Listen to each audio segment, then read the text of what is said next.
Beamy 26 years old corporate wagey in a mid-sized marketing analytics firm, job is basically staring at spreadsheets, running SQL queries, and making PowerPoint slides look pretty for people who make 3 times my salary. I'm good at it though, head down, headphones on, get the work done. I don't socialize much. Just want to secure the bag and go home to play Elden Ring. Office is your standard mix of boomers trying to convert PDFs and Zoomers making TikToks in the break room peaceful existence.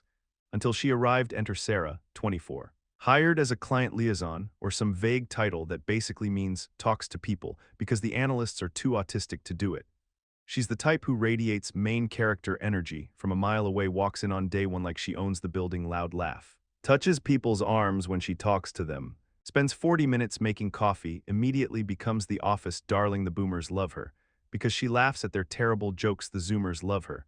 Because she knows all the trends. I stay in my cubicle. Sensing a disturbance in the force, my survival instinct is tingling. Just keep your head down. Anon 2 weeks in manager. Let's call him Mike, good guy, spineless. Calls a meeting, everyone. We have a massive new account coming in, Project Chimera, big retail client. Needs a full overhaul of their data tracking and a projection for Q4. This is the kind of project that gets you a promotion or gets you fired. Mike looks at me. Anon, I want you on the data architecture. You're the best we have. Feelsgoodman.jpg. Then he looks at Sarah. Sarah, I want you to shadow Anon and handle the client communication and final presentation deck. You guys are the dream team. I feel a cold sweat. Sarah beams at me. OMG Anon, we're going to kill this. I'm so excited to learn from you. She says it loud enough for the whole room to hear. I nod awkwardly. Yeah, sure. Let's do it. Phase 1. The honeymoon. First few days are okay. I explain the basics of the dataset to her. She nods, takes notes in a glittery notebook, asks questions that seem smart on the surface but are actually completely hollow. So, like, how does the data feel about the Q3 slump? What PNG? It's numbers, Sarah. They don't have feelings, they just show a decline. Right, but what's the narrative? She keeps using buzzwords: synergy, holistic, paradigm shift. I ignore it and keep coding. She spends most of her time on her phone, networking on LinkedIn. Every time Mike walks by, she suddenly leans over my desk, pointing at my screen. Oh, exactly. That's what I was thinking too, Anon. Mike smiles, gives us a thumbs up. Great collaboration, guys. As soon as Mike leaves, she goes back to scrolling Instagram. I tell myself it's fine as long as she handles the client emails. I don't care. Phase 2. The shift deadline is 3 weeks out. Workload is getting heavy. I'm staying late, cleaning up messy data from the client. Sarah is leaving at 4:59 p.m. every day. Gotta head to a mixer. It's good for the company image. I'm eating cold takeout at my desk at 8 p.m. Get an email from Sarah at 10 p.m. Hey Anon, just checking in on the progress. I need those charts for the draft deck. I reply, working on them now. We'll have them by morning. Next morning, team stand-up meeting. Mike asks for a status update. Sarah jumps in before I can breathe. We're making great progress. I've been pushing Anon to get the data clean so I can start building the narrative. It's been a lot of late nights for the team, but we're getting there. Excuse me, I have been pushing Anon. We are getting there. I look at her. She gives me a dazzling smile. I say nothing. Mistake number 1, never let the narrative slip away. Phase 3. The vampire feeds start noticing a pattern. Whenever I solve a complex problem, Sarah is the one to report it to the team's Slack channel. Example: I find a massive discrepancy in the client's historic data that would have ruined the projection. I fix it, document it, tell Sarah. 10 minutes later, notification in number general. Sarah: hey guys, just caught a huge error in the client data. Crisis averted. Making sure our projections are airtight. Number grind, number quality control. 15 likes immediately. Mike replies: great catch, Sarah. I'm sitting there, blood boiling. I turn to her. Sarah, you didn't catch that. I did. She laughs, dismissive wave. Oh Anon, don't be so petty. We're a team. When one of us wins, we both win. I'm just handling the comms so you can focus on the nerdy stuff. The nerdy stuff. She sees me as a tool, a calculator with legs. She wants the attention, she wants the glory of the result without the pain of the process. I decide to test her. I stop CCing her on certain emails. I stop explaining every detail. She notices immediately. Anon, I feel like we're siloed. You need to communicate better. I can't lead this project if I don't know what's happening. Lead the project? Since when are you leading it? I thought we were partners. Sarah: well, yeah, but I'm the interface. I'm the face of the project. You're the engine. It's a hierarchy of needs, babe. She actually called me babe. Cringe levels. Critical. Phase 4. The setup. 1 week to deadline. The presentation deck needs to be built. Usually, I build the skeleton, charts, graphs, bullet points, and the liaison makes it pretty. Sarah sends me a message. Hey, I'm super swamped with planning the office happy hour. Can you just throw the slide deck together? I'll polish it before the meeting. I want to say no, but if the deck sucks, we both fail, so I do it. I build a 40-slide masterclass data visualization. Is beautiful, logic is flawless. I send it to her, she replies. Thanks, looks a bit dry though, I'll spice it up. 2 days later, she sends the final version to Mike. She didn't copy me on the email. I go into the shared drive to look at it. She has changed everything, my clean, minimalist charts, replaced with flashy, 3D monstrosities that distort the date of my bullet points, replaced with paragraphs of buzzwords, and the worst part, the team slide. Her picture is huge, title project lead. My picture is tiny, title technical support. Technical support, I am the architect of this entire thing. I confront her in the break room. Sarah, what is this deck? She's making tea, unbothered. Oh, did you see it? Mike loved it. He said it really pops. You distorted the y-axis on the revenue chart. It looks like 50% growth when it's actually 12%. That's misleading. The client will roast us. She rolls her eyes. Anon, clients buy the dream, not the math. You worry too much. Besides, I'm presenting it. I can talk around it. And the title's project led, she sighs, putting a hand on my shoulder. Look, I need this for my review. You're already established here. You have respect. I'm fighting for my life, just let me have this, okay? Don't be a toxic male about it.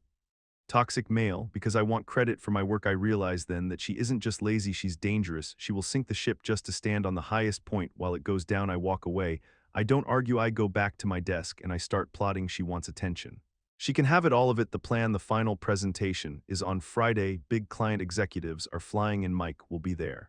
The VP will be there. Sarah is slated to do 90% of the talking. I am supposed to just sit there and answer technical questions. If they come up, Thursday night Sarah leaves at 4 p.m. to get a blowout.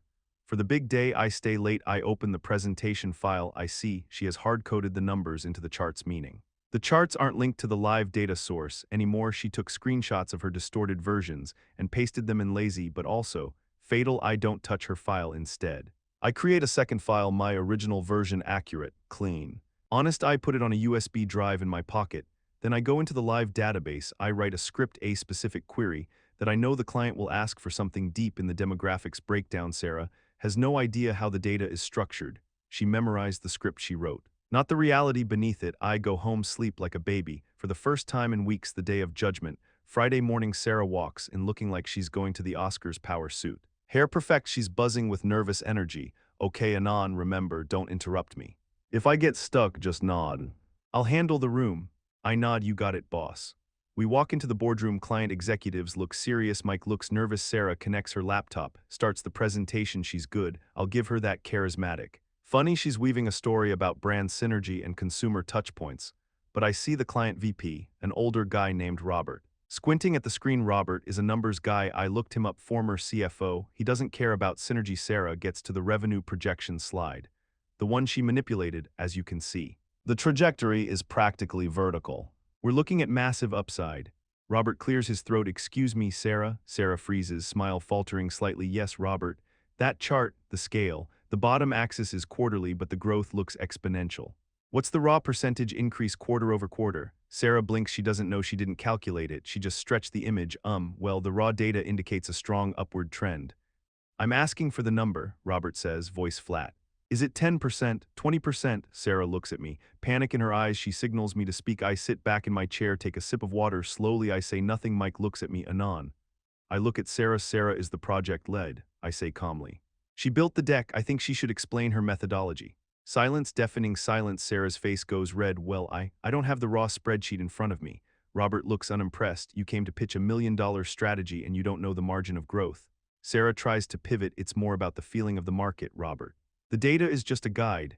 The data is my money, Robert snaps. The twist. Robert looks at the next slide. Wait a minute, this demographic breakdown, these numbers don't add up to 100%. Sarah looks. Oh, it's rounding errors. It adds up to 140%, Robert says. Sarah had combined 3 different charts clumsily. The room is getting icy. Mike has his head in his hands. Sarah is spiraling. She tries the victim card. Well, I had to rely on the technical team for these figures, so if there are errors, I apologize for the lack of oversight. She throws me under the bus right in front of everyone. This is the moment I stand up. Actually, Robert, I say, voice projecting for the first time, there seems to be a version control issue. The deck Sarah is presenting appears to be a draft where the visualization was artistically enhanced. I pull out the USB drive. I have the validated data set here with the accurate projections and the correct math. Would you like to see it? Robert looks at Sarah, then at me. Please. I plug in the Drive project on the screen. My clean, boring, accurate slides appear. As you can see here, the growth is actually 12%. Steady, sustainable, but not the vertical spike previously shown. And here, the demographics add up to 100%. And here is the SQL query log showing the data extraction timestamps.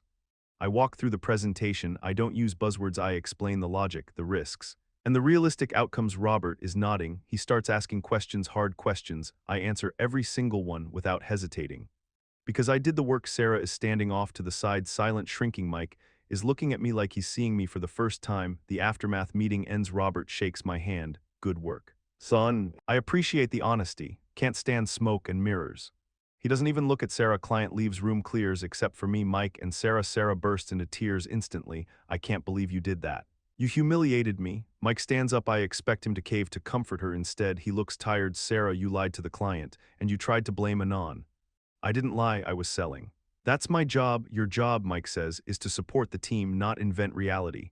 Anon saved the account today. If he hadn't stepped in, Robert would have walked. Sarah looks at me with pure venom. You planned this.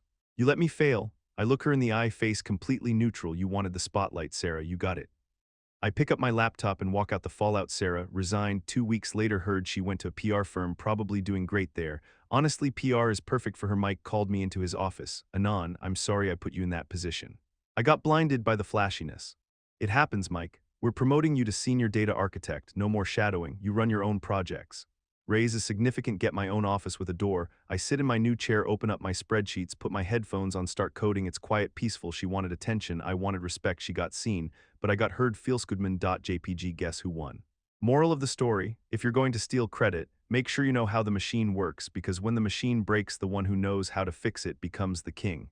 And the one who just polished the case gets thrown out with the trash. End of line.